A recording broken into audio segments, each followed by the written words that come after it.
Miren que nadie los engañe por medio de filosofías y huecas sutilezas, según las tradiciones de los hombres, sino santificad a Dios el Señor en vuestros corazones y estad siempre preparados para presentar defensa con mansedumbre y ser así entendidos de los tiempos. Aquí comienza Entendiendo los Tiempos. Con ustedes, su anfitrión, Eduardo Saladín. Hoy continuamos con nuestra serie ¿Por qué pensamos como pensamos? En esta serie hemos estado analizando cómo las diferentes corrientes de pensamiento a través de los siglos nos han influenciado. En nuestros últimos programas hablamos de cómo el renacimiento humanista nos había afectado y cómo el hombre empezó a dejar cada vez más a Dios fuera de su pensamiento. Y hoy en nuestra serie vamos a estudiar el período de la Ilustración y cómo esta corriente de pensamiento nos ha afectado. ¿Cómo están ustedes? Bien, gracias. ¿Y tú? Todo muy bien. Hoy no tenemos a Luis Sena con nosotros, que ha estado en esta serie de programas porque está de viaje y no pudo estar, ¿verdad? Como nos informó. Pero vamos a hablar de la Ilustración. Alguien se preguntará, ¿por qué hablar de la Ilustración? ¿Qué es eso de la Ilustración, Sujel?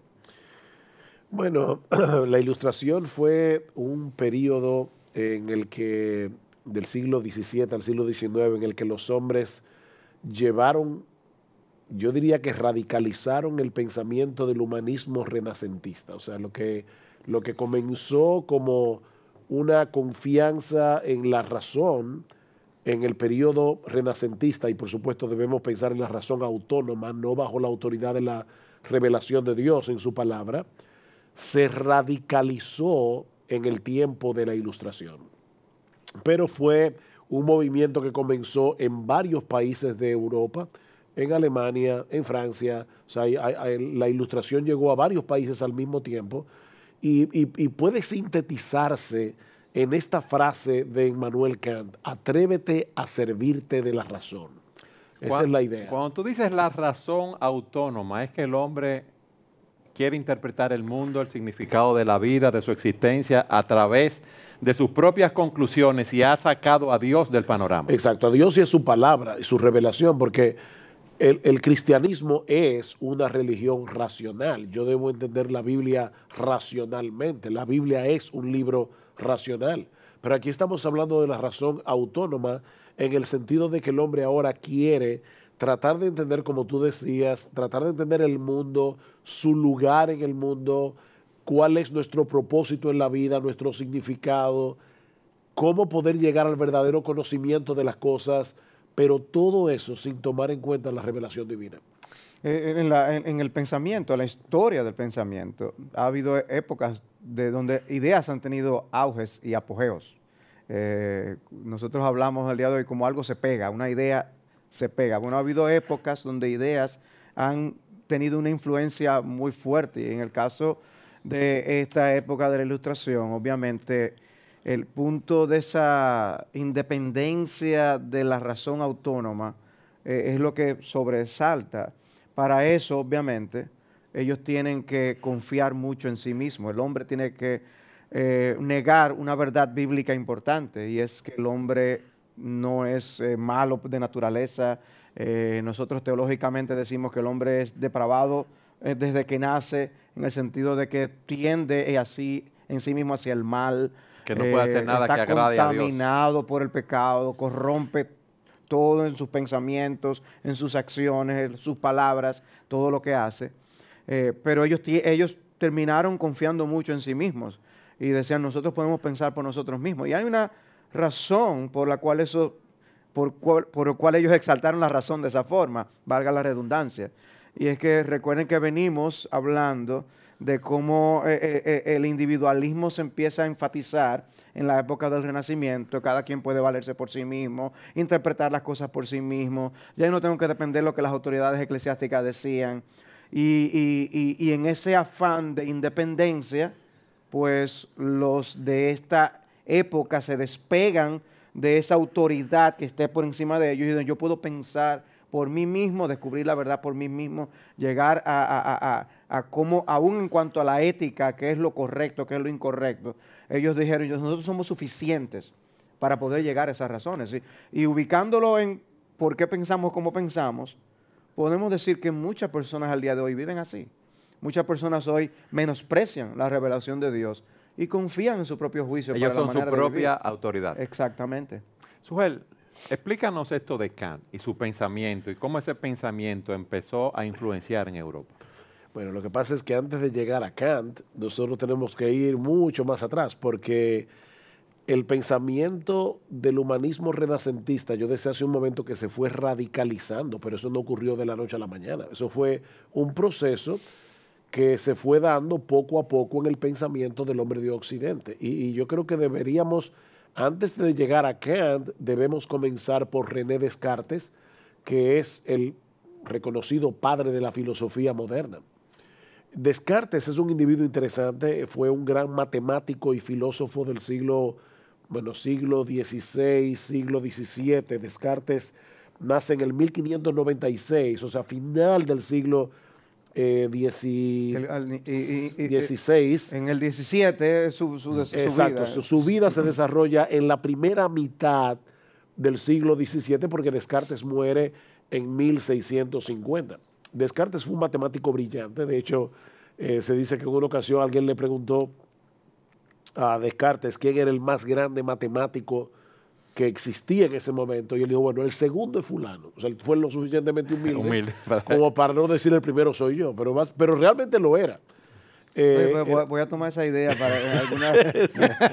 El segundo es fulano de tal. Ahora, Descartes vive en una época de grandes incertidumbres. Se probó andando el tiempo que el heliocentrismo que se creía en los días de Aristóteles, de la filosofía griega, se comprobó que era falso. O sea, no era el sol que giraba alrededor de la Tierra, era la Tierra la que giraba alrededor del sol. Pero nosotros vemos con los ojos que el sol se pone, vemos que el sol se levanta. Entonces la pregunta era, ¿qué tanto nosotros podemos confiar en lo que vemos? ¿Qué tanto podemos confiar en lo que perciben nuestros sentidos? Por otro lado, Descartes era un buen católico. Y ese es un aspecto importante. Descartes no era ateo, ni era agnóstico. Hasta un sentido, porque él confiaba en la Biblia... no se expresaba como uno que confiaba en la Biblia. Claro, sí. porque era buen católico romano, no, no estoy diciendo que era buen cristiano. Ahora, como católico que era, Descartes en ningún momento quiso echar por tierra la creencia en la existencia de Dios. Pero algunos amigos intelectuales de Descartes, en medio de toda esa incertidumbre, comenzaron a abrazar el ateísmo. ¿Él tenía temor de ser perseguido por la Iglesia Católica?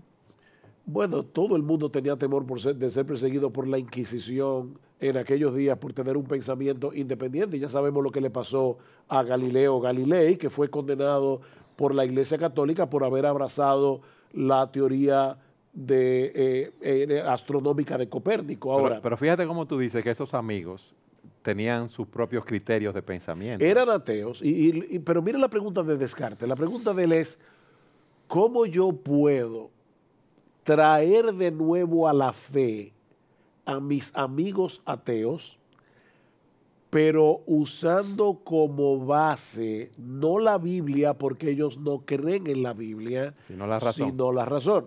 Entonces ahora comienza Descartes a tratar de construir, déjeme usar una palabra aquí dominguera, un sistema epistemológico, es decir, un sistema de pensamiento para poder llegar al verdadero conocimiento, pero comenzando por la duda radical. ¿Qué significa la duda radical?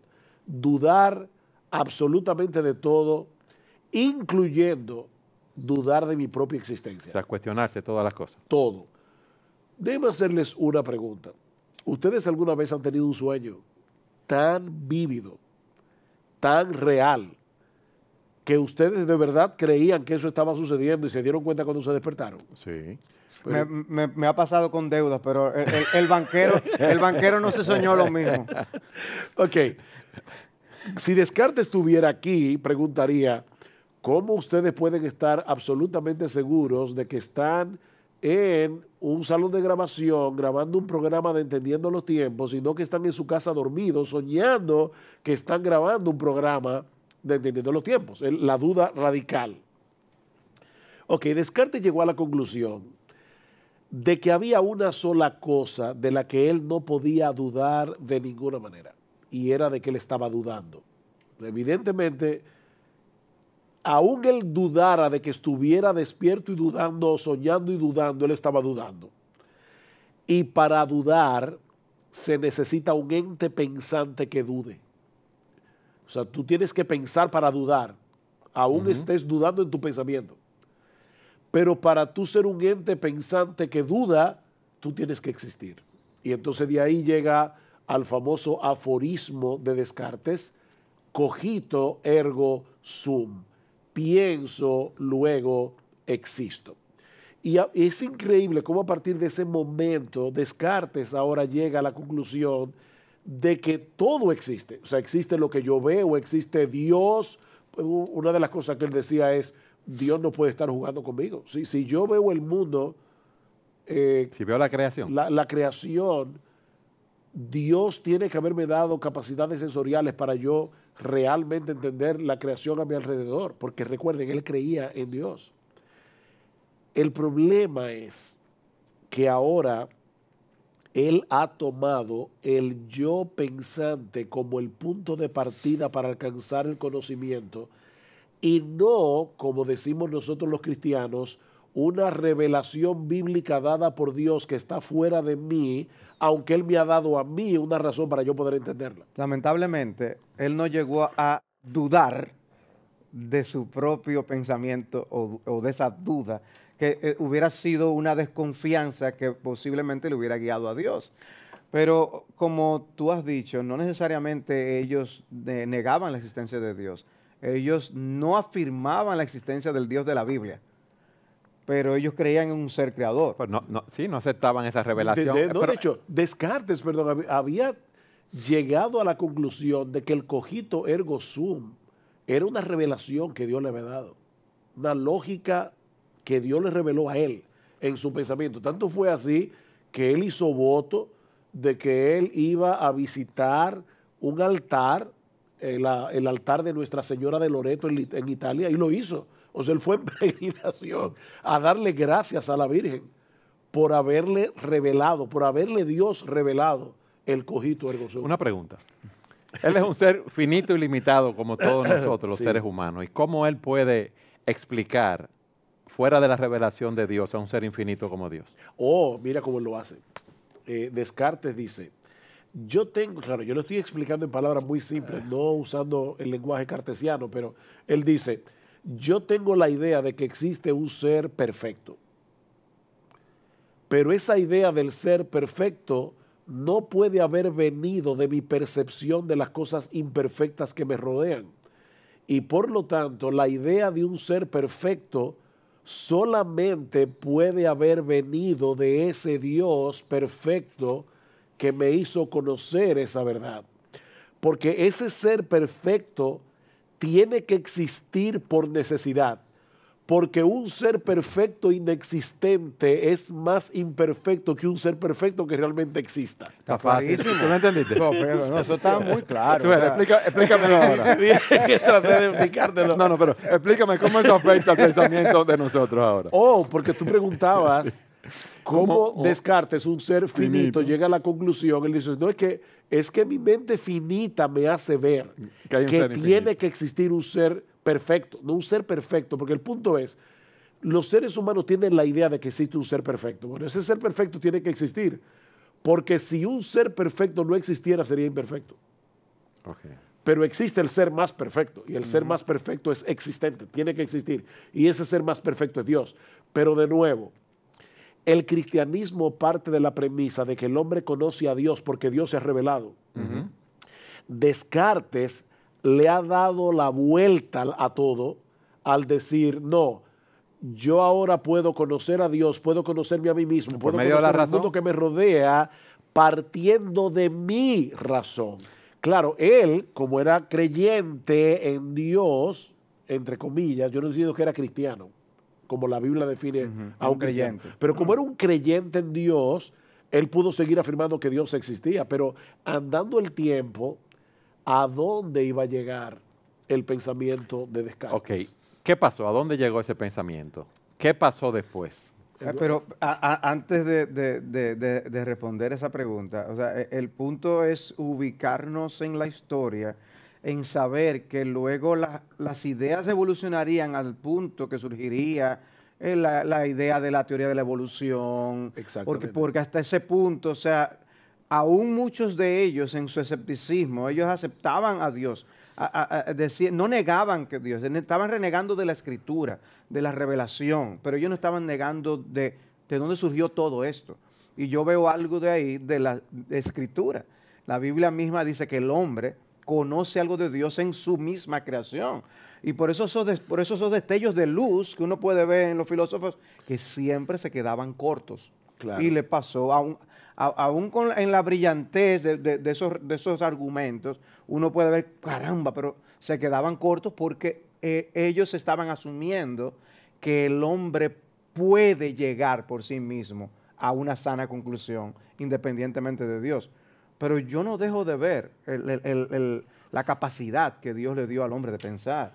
Bueno, Uno no gracias puede por dejar de Dios, ver claro. cómo el hombre puede conocer tantas cosas de Dios, viendo al hombre mismo y viendo a la creación.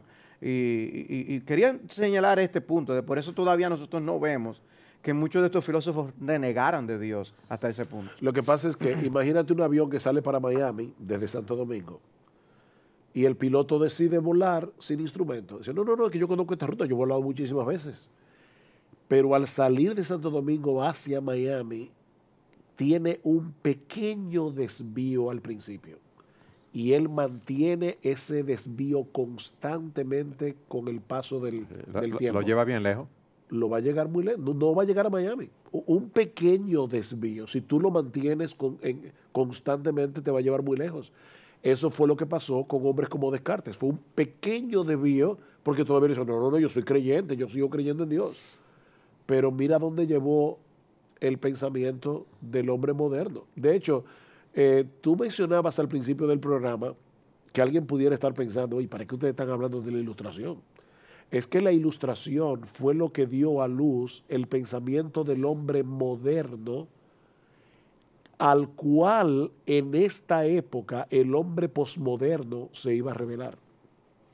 O sea, la modernidad es esa confianza plena en la razón humana que el hombre posmoderno llegaría luego a la conclusión de que no podemos tener tanta confianza en la mera razón.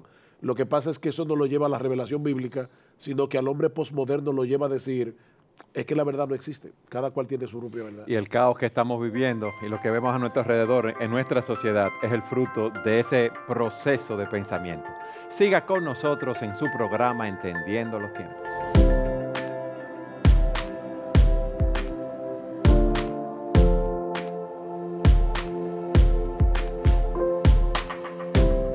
En el segmento anterior ustedes nos explicaban cómo Descartes trató de conocer a Dios por medio de la razón y cómo creó un sistema de conocimiento en base a esto.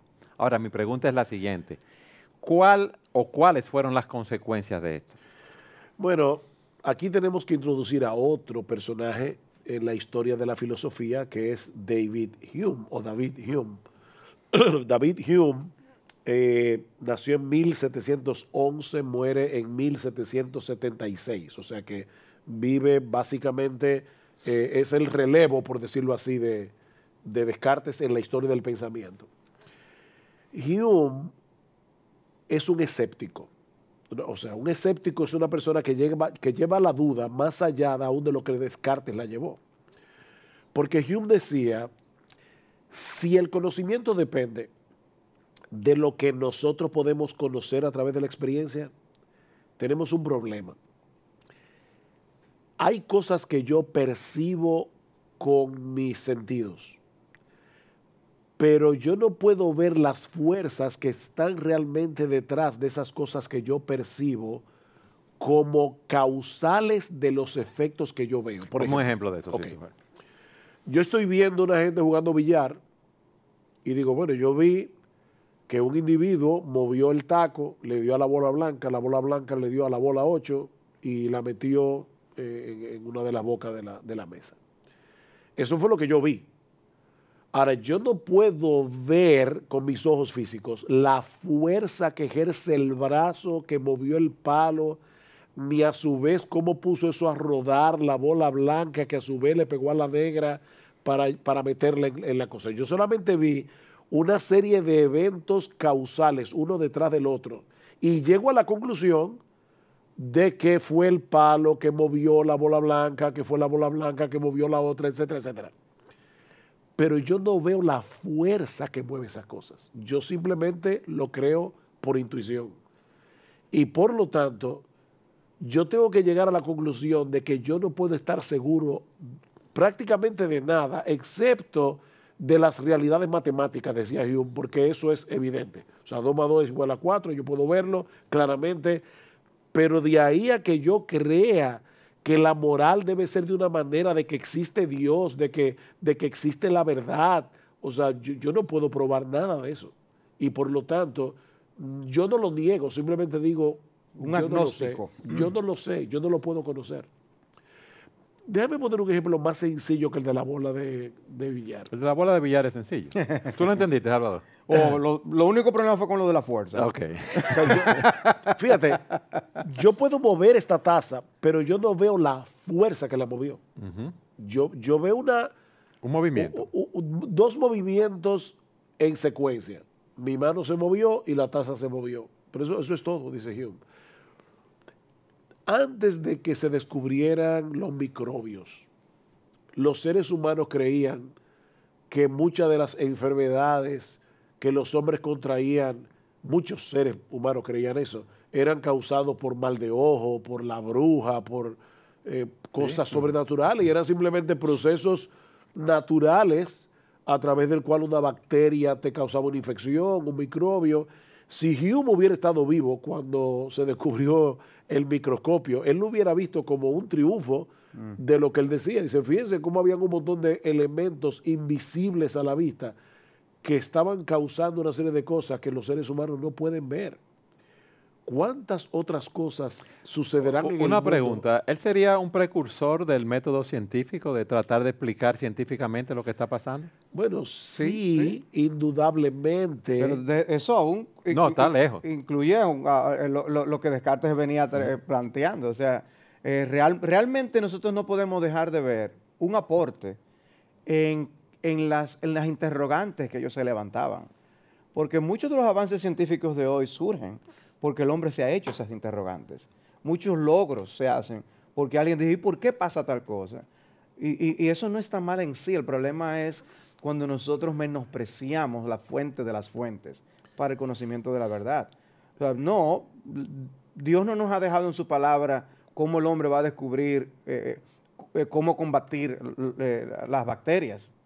Pero Dios le da la sabiduría al hombre para encontrar esa información. Y el método científico provee respuestas para estas cosas. Pero si yo confío demasiado en el método científico, a las cosas espirituales de las que Sujel estaba haciendo mención, no voy a llegar a ellas porque esas son por revelación divina. No, y más aún, la Biblia nos provee una cosmovisión que es lo que hace posible el quehacer científico. Déjenme dar un ejemplo. La Biblia me dice, Dios creó el universo. Ya me está diciendo, el universo y Dios no son lo mismo. Dios es el creador del universo. El universo no es Dios.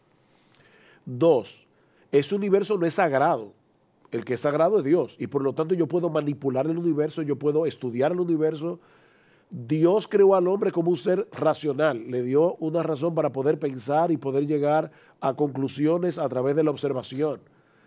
¿Por qué en países animistas, en África, por ejemplo, la ciencia no se puede desarrollar? ¿O porque ellos creen que el árbol es un dios? Ellos creen que hay un espíritu detrás de todo eso y ellos no pueden tocar ese árbol porque no vaya a ser que inquieten al espíritu, molesten al espíritu y se les vaya en contra. La ciencia no puede progresar. No es más, no es posible ni siquiera que surja en una cosmovisión animista. Pero en una cosmovisión bíblica sí. Porque el ser humano dice, no, yo fui creado por Dios con una razón y Él creó un universo racional que puede ser conocido. El quehacer científico que comienza con Copérnico, Galileo y Bacon, todos ellos partían de esa premisa. El cientifismo que vendría después no iba a ser más que el matrimonio entre el quehacer científico de aquellos hombres que no eran incrédulos, más todo este escepticismo que viene después por el pensamiento de Descartes, por el pensamiento de Hume. O sea, Hume decía, al final de cuentas, las creencias más fundamentales del ser humano no pueden ser probadas. Yo la creo por intuición, pero no pueden ser probadas, incluyendo la existencia de Dios. Intuitivamente yo puedo llegar a la conclusión de que tiene que haber un ser creador, un ser sobrenatural que gobierna todas las cosas, pero eso es intuición. Yo no puedo probar eso. Al menos me gustaría mencionar que una de las cosas, hablábamos de que ellos confiaban mucho en el hombre en sí mismo y que no necesariamente estaba manchado por el pecado, que su razonamiento no estaba corrompido. Eso les llevó a ver el papel de la educación de una manera y cómo influir aún en los niños. Ellos decían, el hombre nace como una tabla rasa, el hombre nace como un papel en blanco. Todas esas son consecuencias de este tipo de filosofías. Déjame a mí enseñar a esos niños y yo te los voy a llevar a un punto.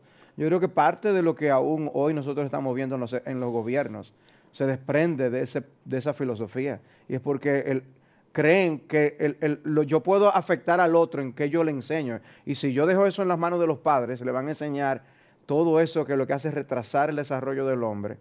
La religión que, bien dicho, esa religión animista es una retranca.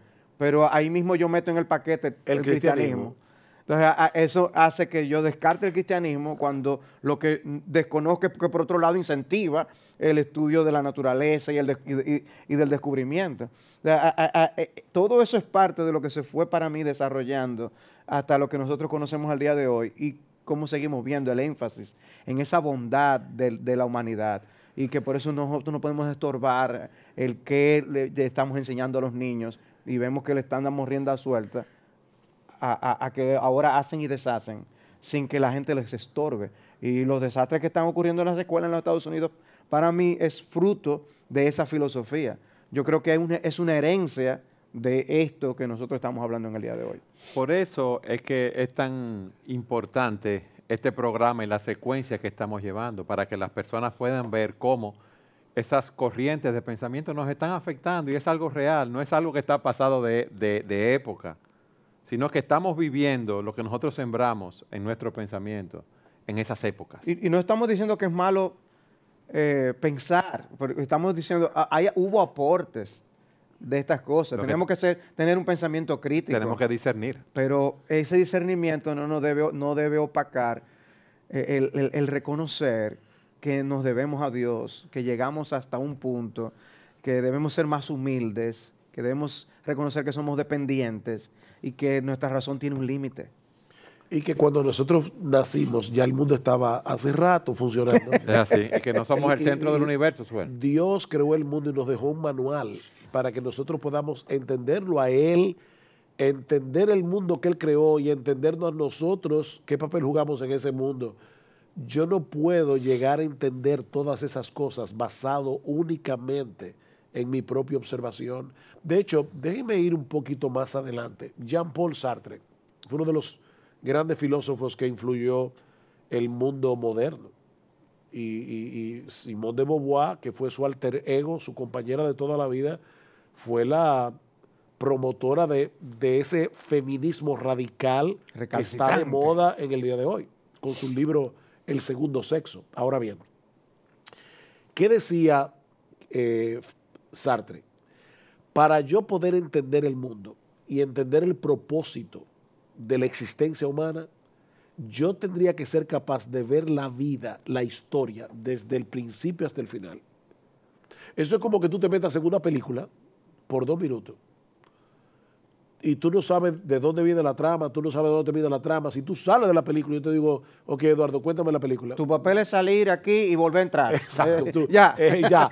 Y tú dices, cuéntame la trama de la película. Yo no sé. No tengo el guión. Yo tendría que, ni tengo el guión, ni estuve ahí en el principio. Entonces Sartre decía, nosotros no tenemos el guión. Nosotros llegamos a la existencia en un mundo que ya estaba funcionando y no sabemos cómo va a terminar. Por lo tanto, tenemos que llegar a la conclusión de que la vida no tiene sentido. Entonces, haz bien tu papel de extra, que dura 2 minutos. Ahora, ¿qué pasaría si yo creyera de verdad, y yo lo creo, y nosotros lo creemos, que existe un Dios que sí ve el final desde el principio, que puede ver la historia como un todo, y que nos ha revelado en su palabra lo que nosotros necesitamos conocer para poder vivir en el tramo de vida que nos toque vivir? Las cosas son completamente diferentes. Mi vida tiene sentido. Sentido, propósito, significado. En las épocas hay bueno, ahora se usa mucho en las redes sociales, hay palabras que están en tendencia. Se usa mucho tal palabra, tal palabra. En aquella época, la frase ley natural o el naturalismo hubiera estado en boga. Y que fue lo que dio lugar a que después las personas confiaran mucho en sus estudios científicos. No fue mucho tiempo después que empezaron a haber grandes inventos y grandes descubrimientos, no fue mucho tiempo después, en parte precisamente por esa búsqueda científica. El hervidero de donde salió todo eso fue esta época que estamos hablando en el día de hoy. O sea, esa idea tuvo consecuencias positivas, pero también consecuencias muy negativas. El empezar a estudiar el mundo animal, por ejemplo, llevó a Darwin en su momento a renegar de cosas que hoy nosotros sabemos que contradicen la palabra de Dios, claramente. Entonces, las personas se vieron en una disyuntiva.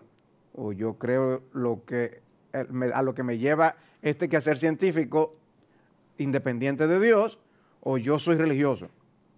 No, nosotros no tenemos que creer que hay una naturaleza maravillosa, que tiene un propósito y que está hecho con un diseño. Yo no tengo que desechar eso por el hecho de que yo soy creyente, por el hecho de que yo creo en la palabra de Dios. Y esa fue la dualidad a la que llevó esto más adelante en el pensamiento del hombre moderno. ¿Quién establecía lo que era bueno y lo que era malo entonces? No, yo lo que veo caso, es, cada cabeza es un mundo. Sí, ellos estaban quitando de encima la tutela de la iglesia, que no siempre fue buena, porque recordemos que la iglesia católica romana dominó no solamente durante la Edad Media, el dominio de la iglesia católica romana se extendió más allá de la Edad Media, y muchos de estos hombres pensantes quisieron quitarse de encima esa tutela opresiva de la iglesia, pero lamentablemente no abrazaron el cristianismo, sino que abrazaron el racionalismo. Pero sin aún negar a Dios, no tenían a Dios como referente ético.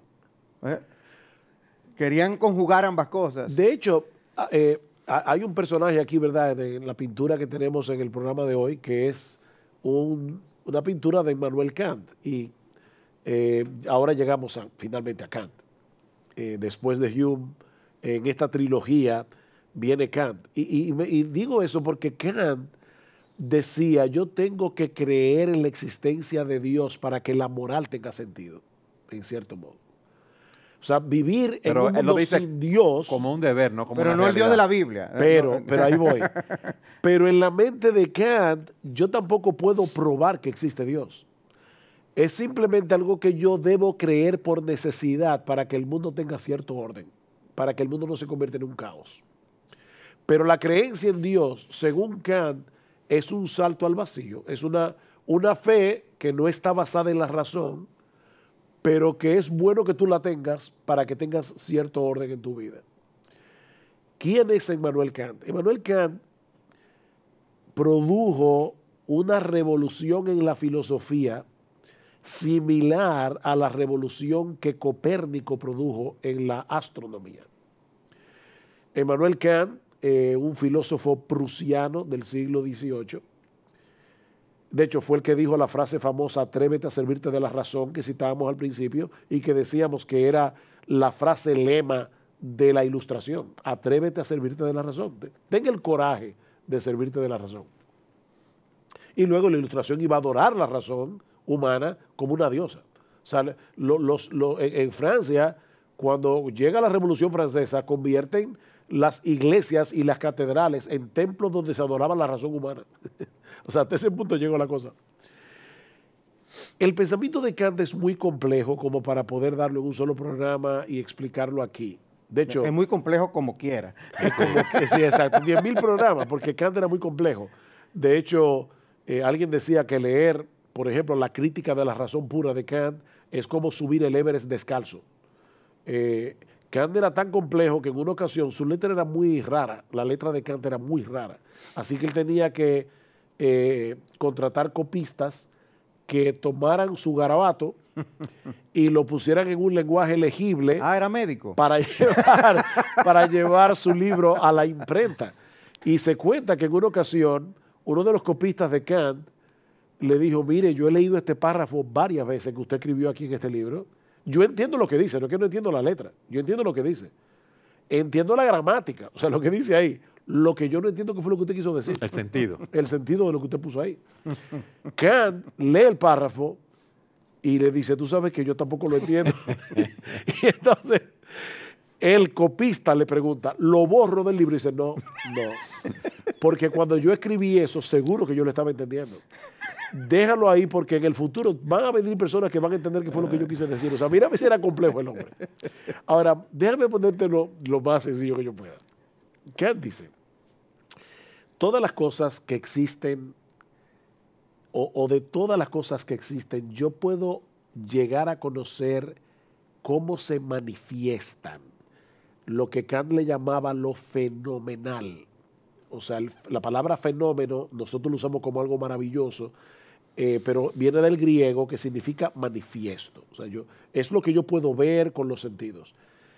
Pero cómo son las cosas en sí mismas, lo que Kant le llamaba lo noumenal, o sea, la cosa en sí, tal cual es, no como yo la percibo.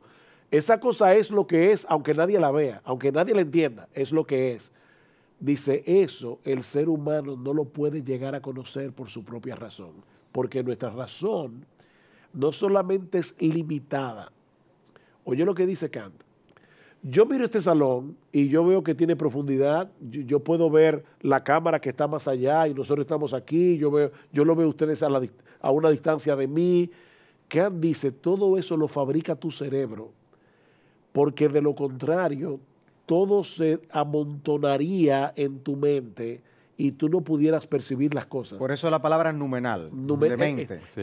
Exactamente, es una construcción de tu cerebro el tú ver las cosas de esa manera, pero tú no puedes estar seguro de que eso de verdad es así, porque no hay manera de saberlo.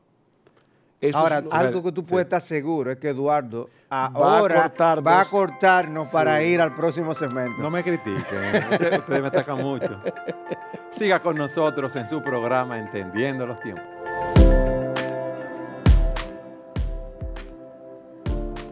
Y ahora, lo recomendado. En lo recomendado para hoy tenemos el libro del doctor Francis Schaeffer, Huyendo de la Razón. En este libro el doctor Schaeffer nos presenta cómo las diferentes corrientes de pensamiento nos han afectado en el día de hoy. Algo que hemos estado viendo en los diferentes programas que hemos presentado de por qué pensamos como pensamos. Huyendo de la Razón, del doctor Francis Schaeffer.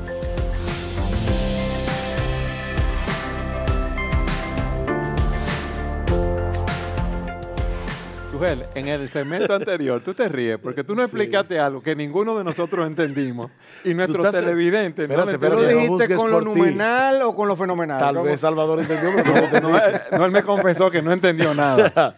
Él entendió fenomenal y noumenal solamente. Ok, ustedes han visto la película de Superman. Ok. Superman está volando sobre Manhattan, porque supuesto todos Es la los película superhéroes son preferida de norteamericanos. Todos los superhéroes son norteamericanos, no son de Rusia. Superman está volando por encima de Manhattan y tú lo ves volar.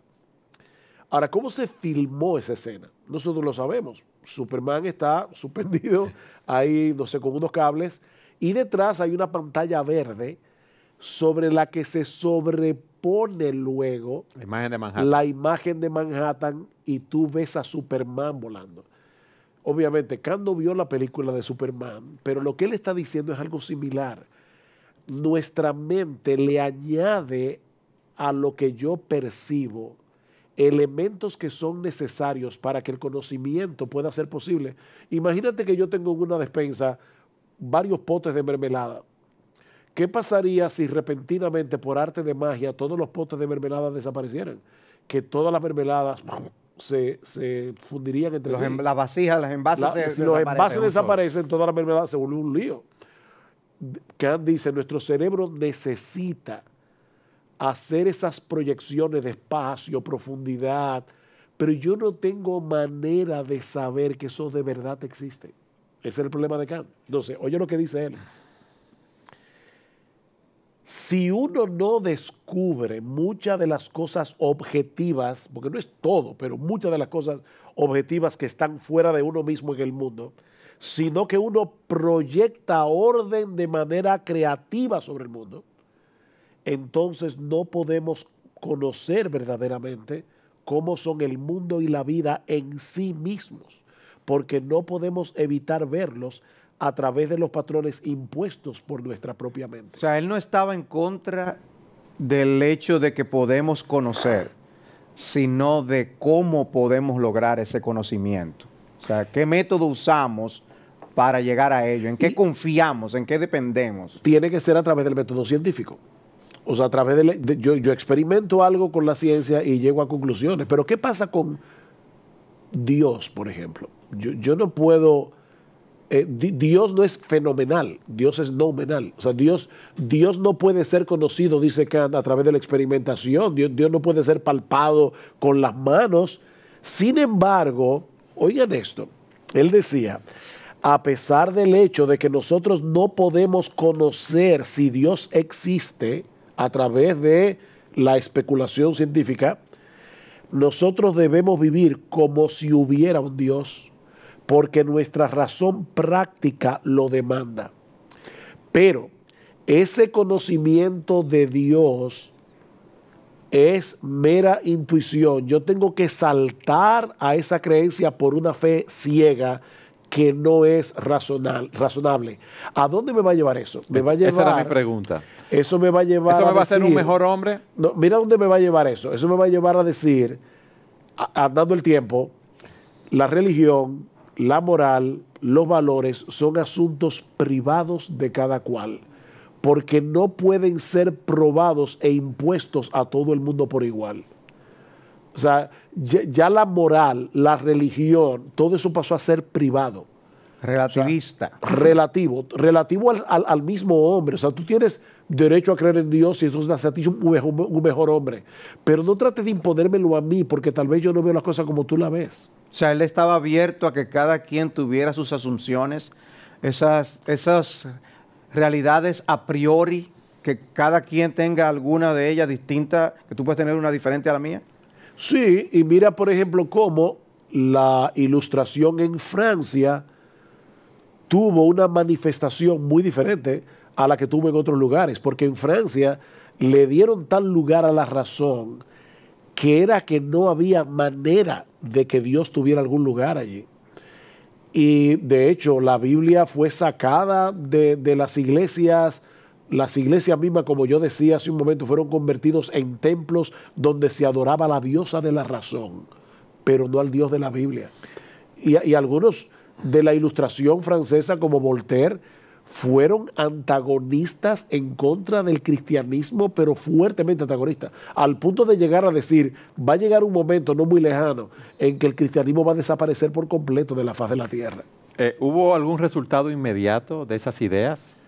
Bueno, estudia la historia, lo que pasó en la Revolución Francesa. La Revolución Francesa terminó siendo un caos. Por eso alguien decía, aquella famosa heroína de la Revolución Francesa que finalmente fue decapitada frente a la Estatua de la Libertad que había en una plaza pública en Francia, y ella dijo esta famosa frase: oh libertad, ¿cuántos crímenes se cometen en tu nombre?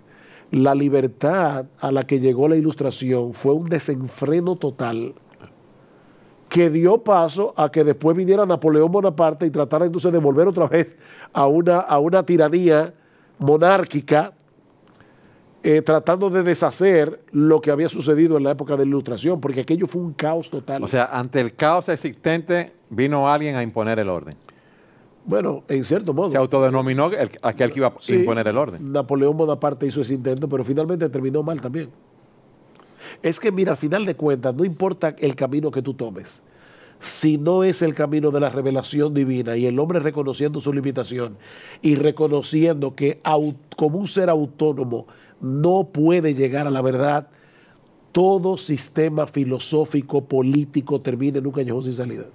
Y el denominador común de esta época en todos estos pensadores, desde el siglo XVII hasta el siglo XIX, era el énfasis en la autonomía del hombre como una criatura independiente.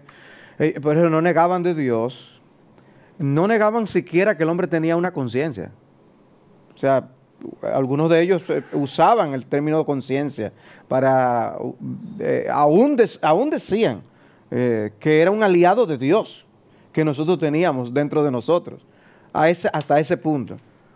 Pero la palabra de Dios no era lo que alimentaba o informaba esa conciencia. Era la razón humana. Ellos se veían como el centro del universo, ellos entendían que por sus propios medios podían llegar a la perfección y construir una mejor sociedad. Exactamente, y terminaron al punto de llegar a decir, si nosotros no quitamos a Dios del panorama, el mundo no va a poder progresar. Dios es una retranca para el progreso. El hecho de que haya personas que crean en un ser superior, que gobierna sobre nosotros, un ser superior que nos impone su moral, eso es una retranca. Nosotros tenemos que quitar a Dios del panorama. O sea, al principio, como decía Salvador, no era así. Muchos de esos hombres creían que Dios existía, pero eso iba a seguir el derrotero, hasta el derrotero final, de quitar a Dios completamente del medio. Y muchas prácticas del día de hoy no son otra cosa que la misma actitud. Echar a Dios a un lado para yo poder justificar mi estilo de vida. Lo que ocurre hoy con el aborto, lo que ocurre hoy con el movimiento LGBT, lo que ocurre con el libertinaje que nosotros estamos viendo, parte es una respuesta. Echar a Dios a un lado para yo poder hacer lo que yo quiera. O sea, justificamos el quitar la vida de un ser humano para yo sencillamente poder disfrutar de mis placeres. Tan sencillo como eso. Y la sociedad lo ha llegado a ver como algo normal, donde hay para personas.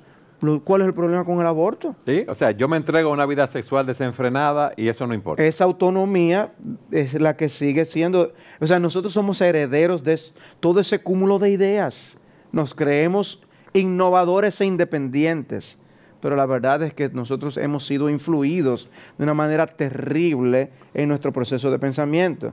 Y lo que hoy se enseña en muchas escuelas, los contenidos que tienen muchos libros, a lo que se les da desde niños, y estoy hablando de niños bien niñitos, hasta los jóvenes, la literatura a la que se exponen, lo que están los profesores enseñando en las universidades en términos filosóficos, son muchas de estas corrientes.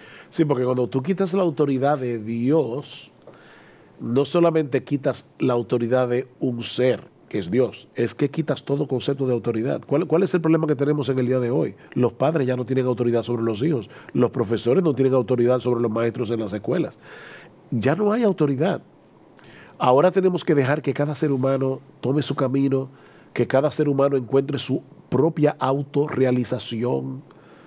Eso es una utopía. Sí. El ser humano es un ser limitado, con un proceso limitado de pensamiento, con una capacidad limitada de acción. No, y ellos parten de la premisa de que el hombre es originalmente bueno, de que en el hombre no hay pecado, de que el hombre tiene todo el potencial para desarrollarse. Ahora, ¿ustedes recuerdan cuál fue la tentación del diablo en el huerto del Edén? Seréis como Dios. Seréis como Dios. Ese pensamiento, seréis como Dios, ha estado resonando a través de toda la historia. Eso no comenzó en la Ilustración. Lo que pasa es que ese pensamiento, seréis como Dios, ha tenido diferentes manifestaciones a lo largo de la historia.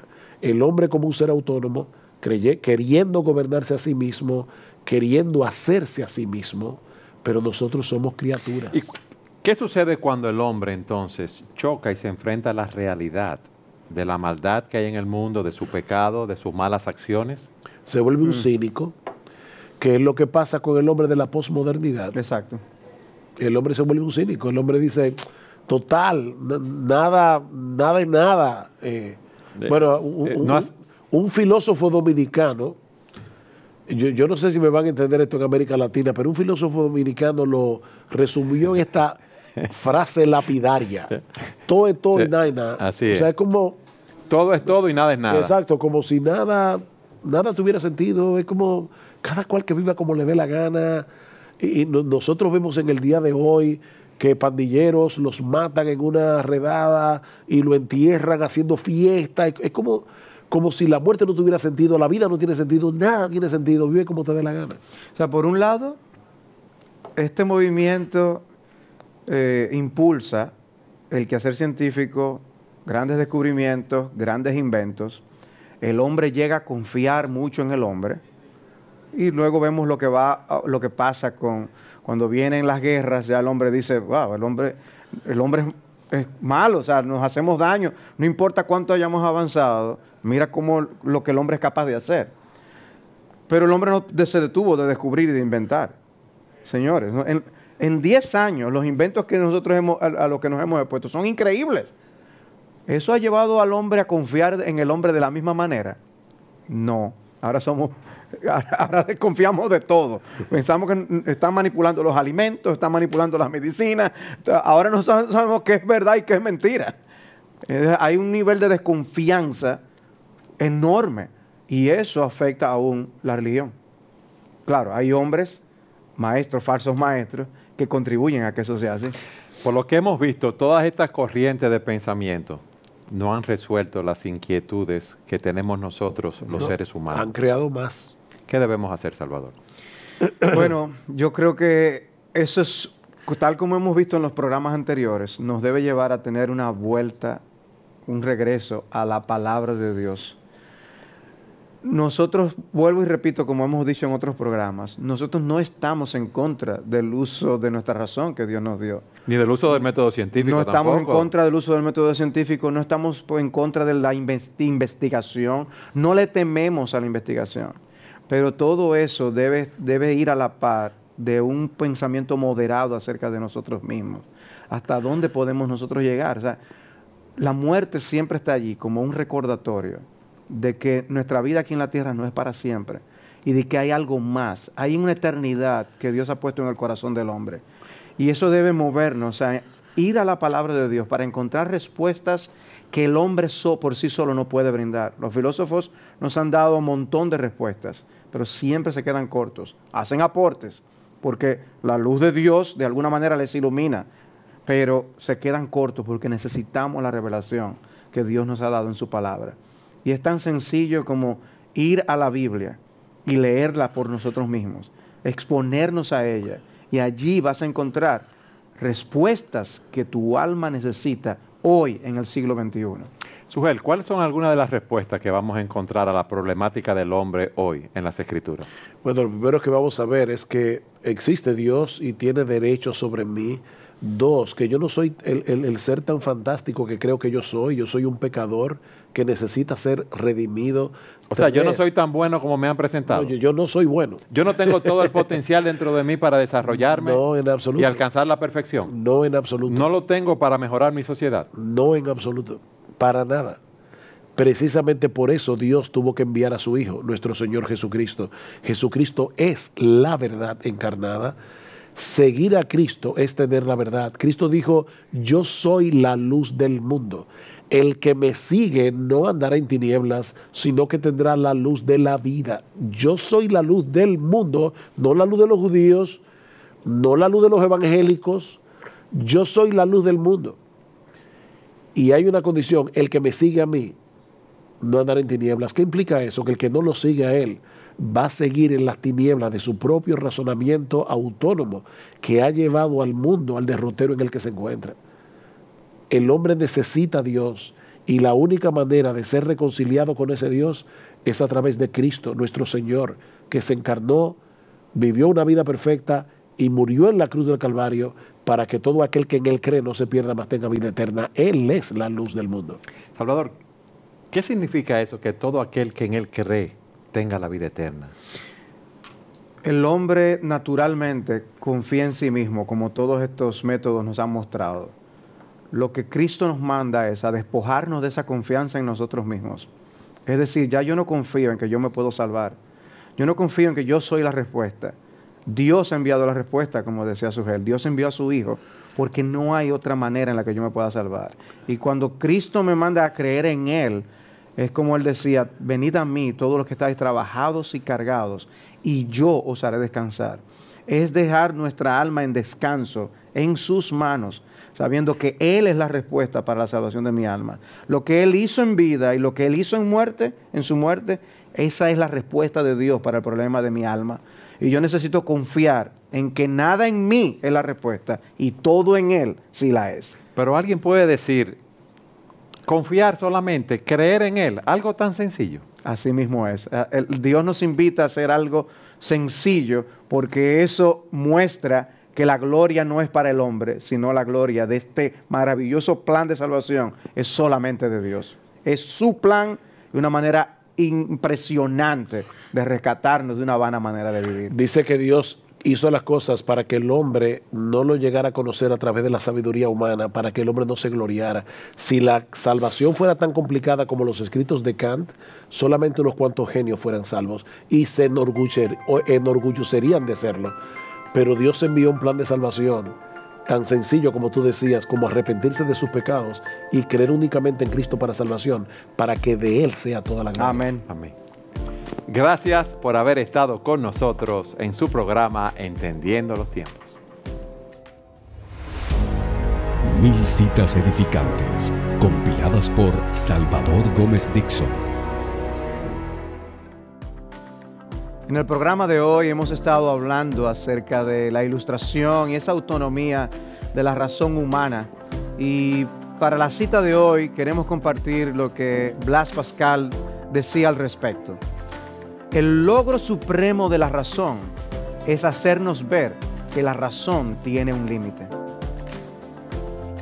Entendiendo los Tiempos es una producción de Gracia TV, un ministerio de Iglesia Bíblica del Señor Jesucristo, grabado en los estudios de Gracia TV en Santo Domingo, República Dominicana. Si está interesado en la transmisión de este o varios programas, comuníquese con nosotros a entendiendolT@gmail.com.